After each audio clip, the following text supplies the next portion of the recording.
welcome back to the Mr. Excel Netcast. I'm Bill Jell, and today's question comes from Kyle in California. If you have a question for the podcast, send it in. We'll get to you on a future podcast.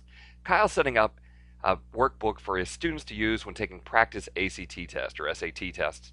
And basically, he allows the students to enter their answer in column B, and he has hidden in column C the correct answer. So his formula over here in column D is a fairly straightforward if statement. It says equal if B2 is equal to C2. In other words, if the student got the answer right, then he puts an X. Otherwise, he puts quote, quote. He puts nothing.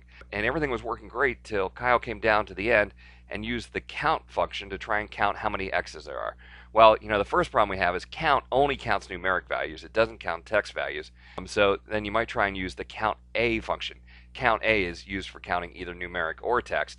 Unfortunately, when we use count A, all of those quote quotes get counted as something. So that doesn't work either.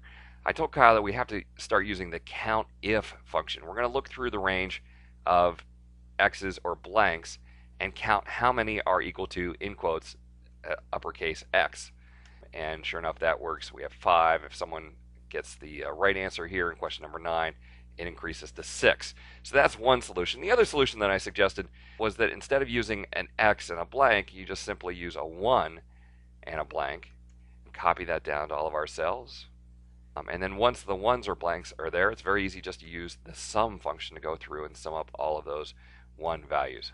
So if you don't care about presentation, you're just trying to get the total score, using the 1 is the way to go. Otherwise, count if, great little function that we have.